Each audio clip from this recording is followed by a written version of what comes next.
Every April Fool's Day, my boyfriend joined his childhood friend in the same cruel prank, pretending to propose to me. Last year, I slipped the ring onto my finger, my heart full of hope. Suddenly, the mechanism snapped tight. Pain shot through my hand and I cried out. He apologized afterward and promised that this year the proposal would be real. As such, I arrived carefully dressed, believing him. Instead, I was met with a face full of cake. He reached out gently, wiping the cream from my face as if it were nothing more than a harmless joke. However, this time, I took a step back. After 6 disappointments, I chose to walk away. So why was it that, in the end, he was the one consumed by regret?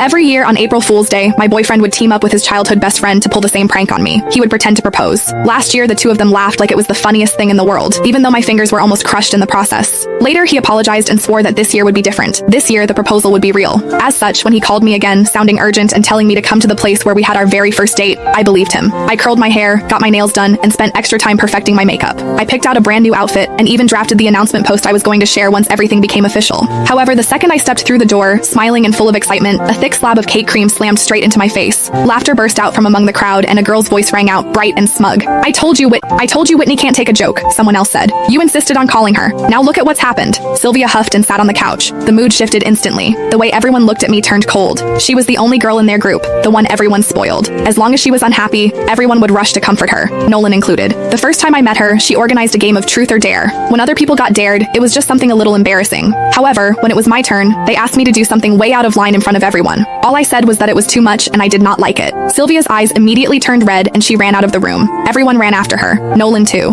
The welcome party that was supposed to be for me ended with me sitting there alone. He never said anything about it afterward, but from that day on, he never brought me to their gatherings again unless Sylvia said it was okay. Then Nolan looked at me, his brows pulled tight. Whitney, apologize to Sylvia. Before, I would have swallowed everything. I would have forced a smile, apologized, and explained myself just to fit in, just so Nolan would not look bad in front of his friends. I probably would not have even waited for him to ask. However, when even breaking up meant less to him than a single moment of Sylvia being upset, I finally understood. From the very beginning, this relationship never mattered as much to him as what he had with her. I bent down and picked up the bag and coat I had bought in order to meet his parents. As they stared, cold and judging, I said, Nolan, we're done. I mean it this time. My heels felt unsteady as I turned and walked out. As the door closed behind me, I could still hear Sylvia's light, teasing laughter drifting out from inside. Are you seriously not going after her, you hopeless romantic? Nolan let out an icy laugh. She's just throwing a tantrum. If I actually go after her, what about you? He shrugged like it was obvious. Besides, she has no one to rely on except me. She's way easier to deal with than you. My heart felt like it had been split open. His words cut through me like a knife, slicing into wounds that had never fully healed. 6 years ago, right there, Nolan had confessed to me. He told me I was the one he wanted for the rest of his life. Truth be told, it had not been easy for him to win me over.